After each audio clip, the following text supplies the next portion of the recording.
দেখো তাহলে the man who planted trees, তার সেকেন্ড পার্ট পড়াচ্ছি আজকে। দেখো everywhere there was the same dryness, the same stiff woody plants. কি বলছে? Everywhere there was the same dryness, চারিদিকে সেই একই রকম শুষ্কতা ছিল। The same stiff woody plants, সেই একই রকম শক্ত উডি প্ল্যান্টস গুলো, গাছগুলো ছিল ওখানে। তাহলে কি ছিল? চারদিকে সেম ড্রাইনেস, যেদিকে যাচ্ছে একই রকম সেখানে শুষ্কতা, একই রকম সব দিকে শুকনো মরুভূমির মতো একটা জায়গা, সেই শক্ত শক্ত কাঠের মতো গাছগুলো ছিল। I thought I saw in the distance the shadow of a figure. I saw, আমি দেখলাম, in the distance of the shadow, in the distance মানে কি দূরে, the shadow of a figure, একটা ফিগার চেহারার ছায়া দেখতে পেলাম। শ্যাডো মানে কি? শ্যাডো মানে কি বলো? ছায়া মূর্তি। হ্যাঁ, ছায়া। তাহলে এতটা বোঝা গেল।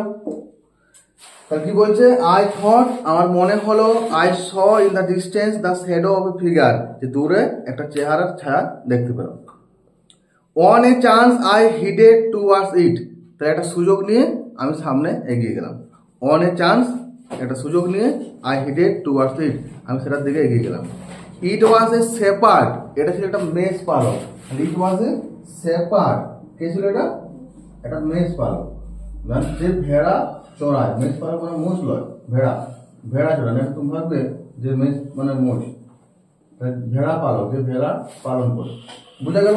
তাহলে এই যে ব্যক্তিটা ছাড়া দেখতে পাচ্ছিল, সেই ব্যক্তি হচ্ছে একজন মেষ পালক, একজন ভেড়া দেখাশোনা করে। 30 lambs or so were resting near him on the scorching ground. 30 lambs or so, 30 মানে কি 30টা বা তারও বেশি, 31-32টা হবে, 35টা। were resting near him on the scorching ground, তাহলে ওইখানে স্কর্চিং গ্রাউন্ড, মাটিটা কেমন ছিল? স্কর্চিং, স্কর্চিং মানে দেওয়া রয়েছে, দেখো উল্টায়। স্কর্চিং মানে হচ্ছে হট এনাফ টু বার্ন, মানে পুড়ে যাওয়া, দগ্ধ হয়ে যাওয়া। তাহলে পুড়ে যাওয়া মাটিতে, প্রচন্ড রোদ, মরুভূমির জায়গা, তাতে পুড়ে যাওয়া দগ্ধ মাটিতে 30টা বা তার বেশি কি ছিল? ভেড়া ছিল। তাহলে দেখো স্কর্চিং মানে পুড়ে যাওয়া। একদম ওয়ার্ড গুলো সোজা ভাষায় লিখছি, ঠিক আছে?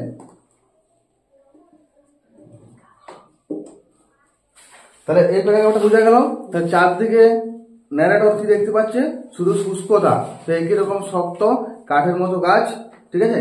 দূরে একটা ছায়া দেখতে পেল, সেই ছায়াটা দেখার পরে একটা সুযোগ নিয়ে সে সামনে এগিয়ে গেল। একটা দেখলো যে একটা ব্যক্তির ছায়া দেখা যাচ্ছে, দিয়ে এগিয়ে গিয়ে দেখলো একটা শেপার্ড ছিল, 30টা বা তার বেশি ভেড়া সে চড়াচ্ছিল। He gave me a little drink and little later he led me to the shepherd cottage. He gave me a drink, সে আমাকে পানীয় দিল, মানে জল খাওয়ালো। অ্যান্ড এ লিটিল লেটার, আর একটু পরে, he led me to the shepherd cottage, cottage মানে কুড়ে ঘর, সে ওই শেপার্ডের কুড়ে ঘরে আমাকে নিয়ে গেল, ঠিক আছে? তাহলে বোঝা গেল শেপার্ডটা কিন্তু খুব ভালো মনের মানুষ। কি করলো? ওকে জল খাওয়ালো এবং ওর বাড়িতে নিয়ে গেল। He share he soup with me, share মানে কি? শেয়ার করা, ভাগ করা। তার স্যুপটা আমার সাথে ভাগ করে নিল। স্যুপ মানে এরকম ঝোল জাতীয় খাবার, ঠিক আছে? ও রাত্রে খাবারের জন্য যে স্যুপটা ছিল, দুজন মিলে ভাগ করে খেলো। It had been agreed immediately that I would pass the night there, the closest, দেখো কি বলছে? It had been agreed, সঙ্গে সঙ্গে রাজি হয়ে গেলাম। কিসে রাজি হয়ে গেলাম? ইমিডিয়েটলি মানে সাথে সাথে। that I would pass the night there, যে রাতটা আমি ওখানে থাকবো। তার সঙ্গে সঙ্গে বর্ণনাকারী রাজি হয়ে গেল যে ঠিক আছে, রাতটা এখানে থাকবো। কেন রাতটা থাকবেন? The closest village being still more than a day and a half farther on, তাহলে কাছের যে গ্রামটা, ওই যেখানে যে গ্রামটা এখন আছে, তারপরের গ্রামটা একদিন আর হাফ দিন, 1.5 দিনের হাঁটা পথ, মানে একদিন হাঁটেও পৌঁছাবে না, 1.5 দিন ধরে হাঁটতে হবে তবে পৌঁছাবে। তাহলে অনেক দূর, সেজন্য সে রাতটা ওখানে থাকার সিদ্ধান্ত নিল। দেয়ার আর 4 or 5 villages dispersed far from one another on the flanks of the hill in the area. কি বলছে দেখো? দেয়ার আর 4 or 5 villages, 4-5টা গ্রাম এখানে রয়েছে।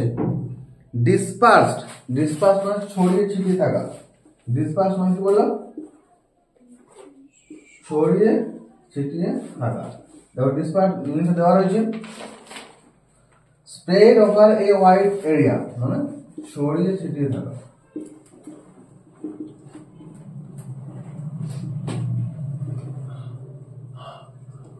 বুঝা গেল? তাহলে 4-5টা গ্রাম রয়েছে যেগুলো পাহাড়ের কোলে কোলে এদিক ওদিক, পাহাড়ে এই সাইডে, পর্বতের ওই সাইডে এদিক ওদিক করে ছড়িয়ে ছিটিয়ে রয়েছে। Far from one another on the flanks of the hills in the area. তাহলে ওই যে এলাকায় যে পাহাড় রয়েছে সেই পাহাড়ের এদিক ওদিক, এই পাশে ওই পাশে চারদিকে ছড়িয়ে ছিটিয়ে কি রয়েছে, 4-5টা গ্রাম রয়েছে। ফ্ল্যাঙ্কস মানে দেখো সাইড, ফ্ল্যাঙ্কস মানে সাইড মানে পাশে, ঠিক আছে? এই পাশ পাশ করে 4-5টা গ্রাম দূরে দূরে ছড়িয়ে আছে। তাহলে এতটা বোঝা গেল। They are inhabited by woodcutter who make charcoal. তাহলে ওইখানে ওই গ্রামগুলোতে কারা থাকে? উডকাটাররা, কাঠুরিয়ারা, যারা চারকোল তৈরি করে। তাহলে কারা থাকে ওখানে? কাঠুরিয়ারা, যারা চারকোল তৈরি করে। তাহলে দেখো উডকাটার মানে হচ্ছে কাঠুরিয়া, চারকোল মানে কাঠ কয়লা। তাহলে কাঠ কয়লা যারা তৈরি করে তারা এখানে থাকে। The shepherd took me out of a bag and poured a pile of acorns out onto the table. তাহলে কি বলা হচ্ছে দেখো, the shepherd took out a bag, ওই মেষপালক উনি কি করলেন, একটা ব্যাগ বার করলেন, and poured a pile of acorns out onto the table, এবং pour মানে ঢালা, টেবিলের উপর ঢালছে, কি ঢালছে? acorns। acorns মানে দেখো লেখা রয়েছে fruits of the oak trees, oak গাছের ফল। acorns মানে হচ্ছে ওক গাছের ফল। ওক হচ্ছে একটা গাছ, ওক গাছের ফলকে বলা হয় কি? অ্যাক্রন। সেই ওক গাছের ফলগুলো কি করলো? টেবিলের উপরে ঢাললো। বুঝা গেল কতটা? তাহলে কি করলো শেপার্ড? ওই টেবিলের উপরে ওক গাছের ফলগুলো ঢাললো। He began to examine them one after another with a great deal of attention. সেইগুলো তিনি মনোযোগ দিয়ে পরীক্ষা করতে লাগলেন। তাহলে এই যে ওক গাছের বীজগুলো ছিল, ওক গাছের ফলগুলো ছিল, টেবিলের উপর ঢালার পরে সেগুলো পরীক্ষা করছেন মনোযোগ দিয়ে। With a great deal of attention separating the good ones from the bad. তাহলে খারাপ থেকে ভালোগুলো বাছি বাছি রাখছে। তাহলে বোঝা গেল? তাহলে ওই যে শেপার্ড ছিল, শেপার্ড কি করলো, তার ব্যাগে এক ব্যাগ ওক গাছের ফল ছিল, সেগুলো টেবিলে রাখলো। টেবিলে রাখার পরে ভালো আর খারাপগুলো বেছে বেছে, খারাপের থেকে ভালোগুলো আলাদা বেছে রাখছে। We had when he had before him 100 perfect acorns he stopped. তাহলে when he had before him 100 perfect acorns, যখন তার কাছে 100 মানে 100টা একদম পারফেক্ট সঠিক ভালো ওক গাছের ফল পেয়ে গেল, হি স্টপ, সে থেমে গেল। তা বোঝা গেল 100টা কিন্তু বাছি বাছি রাখলো, খারাপগুলো একদিকে ভালোগুলো একদিকে, 100টা ভালো বেশি রাখলো। And we want to bed, আমরা বিছানাতে গেলাম। তাহলে এবার রাত হয়েছে, ঘুমোতে যাবো। The company of this man brought me a feeling of piece.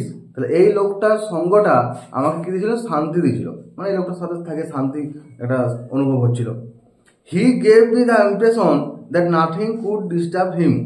He gave me the impression, তিনি আমাকে এই ইমপ্রেশনটা দিয়েছিলেন যে কোনো কিছুই তাকে ডিস্টার্ব করবে না।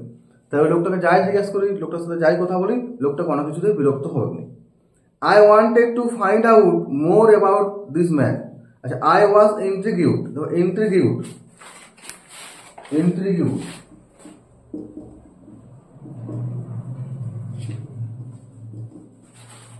Intrigued মানে puzzled and curious, মানে কৌতূহলী হওয়া।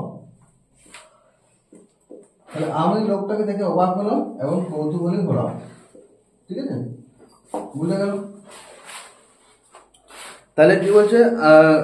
আই ওয়াজ ইন্ট্রিগিউড, আমি কৌতূহলী হয়েছিলাম, and wanted to find out more about this man, এবং এই লোকটা সম্পর্কে আরো বেশি বেশি জানতে চেয়েছিলাম।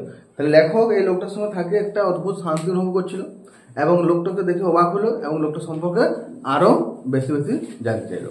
তো এখানে শেষ হলো তোমাদের ইউনিট 2।